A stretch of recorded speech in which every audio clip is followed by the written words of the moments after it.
Hello everyone, स्वागत है आप सभी का हमारे इस यूट्यूब चैनल पर। तो कैसे हैं दोस्त? उम्मीद है अच्छे होंगे, स्वस्थ होंगे और अच्छे से पढ़ाई कर रहे होंगे। तो जितने लोग अभी सेंटअप एग्ज़ाम जिनका हो रहा है और जिनको भाई 21/11/2024 को यानी कि मैथ का एग्ज़ाम है, ठीक है, गणित का एग्ज़ाम है, उसका जो हम सब्जेक्टिव लेकर आ गए हैं और आज के हम आपको सब्जेक्टिव दिखाएंगे। फटाफट से लाइक शेयर और सब्सक्राइब जरूर करेंगे बाबू, ठीक है। देखेंगे बाबू, अब देखिए यहाँ पे आपको सब्जेक्टिव हम दिखा रहे हैं। तो देखिए इसमें आपको निर्देश दिया गया है, ये क्वेश्चन, ठीक है, ये दिया रहता है निर्देश, इसमें दिया रहा है निर्देश परीक्षार्थियों के लिए इसमें दिया है। अब देखिए बाबू, आगे क्वेश्चन हम देखते हैं, सब्जेक्टिव क्वेश्चन देखेंगे पहले। क्या बाबू? हम पहले देखेंगे कौन क्वेश्चन? तो सब्जेक्टिव क्वेश्चन पहले हम देखेंगे। सब्जेक्टिव आज हम सब्जेक्टिव आपको बता रहे हैं, ठीक है। तो चलिए सब्जेक्टिव की ओर। सब्जेक्टिव क्वेश्चन देखिए इसमें दिया गया है शॉर्ट टाइप यानी कि लघु उत्तरीय प्रश्न, ठीक है। इसमें आपको 1 से लेकर 3 प्रश्न दिया है, जिसमें आपको कितना का आंसर देना है? तो 15 प्रश्नों के उत्तर देने हैं। तो देखिए पहला क्वेश्चन है कि यूक्लिड विभाजन एल्गोरिथम के प्रयोग से 252 और 1540 का मौसा यानी कि HCF आपको ज्ञात करना है। तो ये आप बना लेंगे, ठीक है। अब देखिए अगला क्वेश्चन देखते हैं। अगला क्वेश्चन क्या है? अगला क्वेश्चन है कि सिद्ध करें कि 1/2 अपरिमेय संख्या है, ठीक है। तीसरा क्वेश्चन देखिए, तीसरा है कि 13/2125 को दशमलव प्रसार शांत है अथवा नहीं, आपको ज्ञात करना है, बताना है, ठीक है बाबू। अब देखिए 4 नंबर क्वेश्चन देखते हैं। 4 नंबर क्वेश्चन देखिए क्या है? 4 नंबर है कि एक द्विघात बहुपद px ज्ञात करें जिनके शून्यकों का योग √2 और गुणनफल यानी कि देखिए 1/3 है, ठीक है। शून्यकों का योग यानी कि बाबू आपको अल्फा प्लस बीटा का मान दिया है, कितना? √2, और अल्फा इंटू बीटा का मान कितना दिया है? 1/3, ठीक है। तो ये आपको ज्ञात करना है। अब देखिए अगला क्वेश्चन देखते हैं। 5 नंबर है कि धन पूर्णांकों के समुच्चय में समीकरण, ठीक है, 2x + 3y = 11 के हल निकालने, यानी कि आपको धन पूर्णांक के यहाँ समुच्चय का समीकरण दिया है और इसको आपको हल करना है, ठीक है। तो हमें उम्मीद है बन जाएगा आपको। अब देखिए 6 नंबर क्वेश्चन देखते हैं।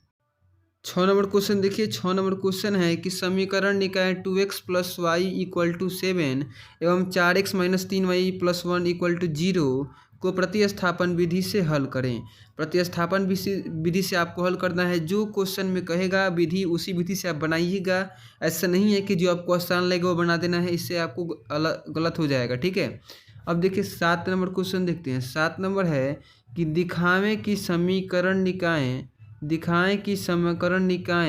4x + 6y = 7 एवं 12x + 8 18y = 21 को अपरिमित रूप से अनेक हल होंगे, आपको बताना है, ठीक है। 7 नंबर क्वेश्चन को बना देंगे आप आसानी पूर्वक। 8 नंबर क्वेश्चन देखिए। 8 नंबर है कि द्विघात समीकरण 4x² -5x + 10 = 0 के मूलों की प्रकृति, यानी कि आपको d का मान निकाल लेना है। d का मान अगर 0 के बराबर आएगा तो मूल वास्तविक एवं समान, d का मान 0 से बड़ा आएगा, 0 से बड़ा, तो इसका मूल क्या होंगे बाबू? वास्तविक एवं असमान होंगे। लेकिन d का मान जब 0 से छोटा आएगा, ठीक है, तो क्या होगा बाबू? इसका मूल काल्पनिक होगा। तो ये आपको बता देना है। अब देखिए आगे क्वेश्चन देखते हैं। आगे क्वेश्चन है कि 2 धनात्मक पूर्णांकों का योग 27 है, ठीक है, 27 एवं उनका गुणनफल 182 है, तो संख्याएं ज्ञात कीजिए। आप मान लेंगे पहला धनात्मक संख्या x और दूसरा मानेंगे y, ठीक है। तो उनका योग कर रहा है, यानी x + y का योग आपको दिया है 27, ठीक है। उसके बाद उसका गुणनफल यानी कि x × y बराबर दिया है 182, ठीक है। इस समीकरण की मदद से आप इनका मान निकाल सकते हैं। किसका बाबू? तो x और y का, ठीक है। अब देखिए आगे देखते हैं, ठीक है बाबू। आगे क्वेश्चन देखेंगे। अगला क्वेश्चन देखेंगे। अगला क्वेश्चन क्या दिया है? तो अगला क्वेश्चन देखिए आप। अगला क्वेश्चन देखेंगे बाबू कि सूत्र के द्वारा समीकरण, द्विघात समीकरण 2x² - 5x = 0 के मूल ज्ञात करना है। सूत्र क्या होता है इसका? तो अल्फा बराबर सूत्र होता है -b + √d/2 है, ठीक है। और बीटा का मान निकालने के लिए क्या हो जाएगा बाबू? यहाँ हो जाएगा माइनस, ठीक है।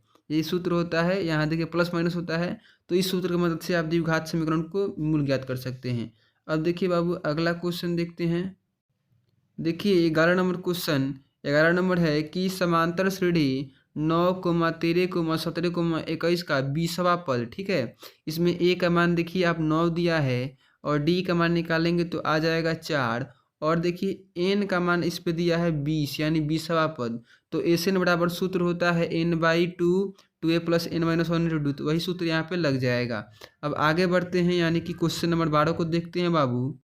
12 नंबर क्वेश्चन देखिए। 12 नंबर क्वेश्चन है कि किसी समांतर श्रेणी का 5वां पद एवं 9वां पद क्रमशः 43 और 79 है, तो श्रेणी ज्ञात करें। यानी कि आपको मालूम होगा कि ए एन बराबर सूत्र होता है a + n-1 इंटू डी। तो यहाँ पर आप देखेंगे a 5 का मान दिया है, तो इस आप निकालेंगे तो हो जाएगा a + 4d, ठीक है। इसको आप समीकरण 1 मान लेंगे। उसके बाद इसी प्रकार से a9 बराबर हो जाएगा a + 8d, इसको समीकरण 2, और इसको जब आप कैलकुलेट करेंगे तो यहाँ से आपका a और d का मान आ जाएगा। इसी की सहायता से आप समांतर श्रेणी सजा सकते हैं, ठीक है। अगला क्वेश्चन देखेंगे। क्वेश्चन नंबर 13 है कि 0 और 50 के बीच स्थित विषम संख्याओं का योगफल। तो इसका सूत्र होता है, यानी कि सूत्र की मदद से आप इसको बना सकते हैं। सबसे पहले ये भी समांतर श्रेणी का क्वेश्चन है, जैसे 0 और 50 के बीच। तो देखिए 0 के बाद यहाँ 3 है, 3 के बाद 5 है, 5 के बाद 7 है, 7 के बाद क्या है 9 है, विषम संख्या। तो ये देखिए समांतर श्रेणी के अंतर्गत आ रहा है, जिसकी मदद से आप आसानी पूर्वक इसका योग पूछ रहा है तो बना लेंगे। अब देखिए अगला क्वेश्चन देखते हैं, ठीक है। अगला क्वेश्चन देखिए बाबू। अगला क्वेश्चन यानी कि क्वेश्चन नंबर 14 देखिए। 14 नंबर क्वेश्चन देखिए। 14 नंबर क्वेश्चन है कि x और y में एक संबंध स्थापित करें यदि बिंदु P बराबर XY और बिंदु A बराबर 1,4, ठीक है। तो आपको ये बनाना है और B देखिए -1,2 से समदूरस्थ है, ठीक है। अब देखिए अगला क्वेश्चन। अगला क्वेश्चन है बाबू कि त्रिभुज ए बी सी के दो शीर्ष ए बराबर यानी कि दिया है 6,4, बी बराबर दिया है -2,2 तथा केंद्रक जो जी है 3,4 है। तो बताना है कि जो तीसरे शीर्ष का निर्देशांक होगा यानी सी का मान आपको निर्देशांक निकालना है, ठीक है। अब देखिए अगला क्वेश्चन। अगला क्वेश्चन है कि सिद्ध करें कि बिंदुएं 5,-2, ठीक है, 6,4 और 7,-2 एक समद्विबाहु त्रिभुज के शीर्ष हैं, ठीक है। आपको बताना है, ठीक है बाबू, ये आपसे बन जाएगा। अब देखिए अगला क्वेश्चन देखते हैं। अगला क्वेश्चन क्या दिया गया है आप देखिएंगे। अगला क्वेश्चन है कि बिंदु आर के निर्देशांक ज्ञात करें जो बिंदुएं इतना तथा इतना को मिलाने वाले रेखाखंड को 4:7 के अनुपात में अंतर्विभाजित करती है, ठीक है। अब देखेंगे बाबू अगला क्वेश्चन, ठीक है। 18 नंबर क्वेश्चन देखिए। 18 नंबर क्वेश्चन है कि बिंदुएं ए बराबर 5,2, बी बराबर 4,7 और सी बराबर 7,-4 से बनने वाले त्रिभुज ABC का क्षेत्रफल। तो आपको मालूम होगा क्षेत्रफल निकालने का सूत्र होता है 1/2 x1 × y2 - y3, ठीक है। ये सूत्र जो होता है और आगे होगा, इस पर जगह नहीं है कि हम लिख पाएँ, तो इस सूत्र की मदद से आप इसका क्षेत्रफल निकाल लेंगे, ठीक है। अगला क्वेश्चन देखेंगे। अगला क्वेश्चन है कि त्रिभुज ABC में, ठीक है, त्रिभुज ABC में DE समानुपात BC है यदि DE 3 सेंटीमीटर, BC 6 सेंटीमीटर एवं त्रिभुज ADE का क्षेत्रफल 15 सेंटीमीटर स्क्वायर है, तो त्रिभुज ABC का क्षेत्रफल आपको ज्ञात कर देना, ठीक है बाबू। अब देखिए 20 नंबर क्वेश्चन देखते हैं। 20 नंबर क्वेश्चन देखिए। 20 नंबर है कि सिद्ध करें कि एक त्रिभुज की दो भुजाओं के मध्य बिंदुओं को मिलाने वाली रेखाखंड तीसरी भुजा के समांतर होती है। क्या होती है बाबू? समांतर होती है, ठीक है, समांतर होती है। ये आपको बताना है यानी कि सिद्ध कर देना है। अब देखेंगे अगला क्वेश्चन। अगला क्वेश्चन यानी कि 21 नंबर कि यदि PA एवं PB O केंद्र वाले वृत्त पर, ठीक है, वृत्त पर दो स्पर्श रेखाएं एवं कोण APB बराबर 60 डिग्री है, तो कोण OAB का माप आपको ज्ञात करना है, ठीक है बाबू। अब देखेंगे अगला क्वेश्चन। क्वेश्चन नंबर देखिए 22। क्वेश्चन नंबर 22 त्रिभुज यानी सॉरी त्रिकोणमिति का है और ये आपको मान ज्ञात करना है। कह रहा है कि यदि 3 tan थीटा बराबर 4 तो इतना का मान ज्ञात करें। तो इसके लिए आप यहाँ से tan का मान निकालेंगे तो 4/3 हो जाएगा और tan थीटा बराबर होता है, क्या होता है बाबू, sin थीटा बटे में cos थीटा, या फिर आप tan थीटा की मदद से यहाँ P और B का मान दिया है, H का मान निकाल के आसानी पूर्वक बना सकते हैं। अब देखेंगे 23 नंबर सिद्ध करने वाला है।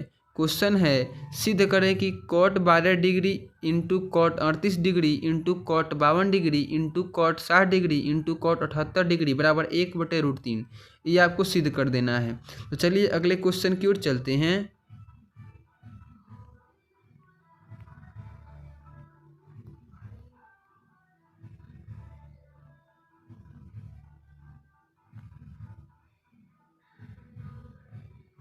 देखिए 24 नंबर क्वेश्चन है कि सिद्ध करें कि इतना cosec theta minus cot theta the whole square बराबर 1 माइनस कॉस थीटा बटे 1 प्लस कॉस थीटा, ये को सिद्ध कर देना है। ठीक है।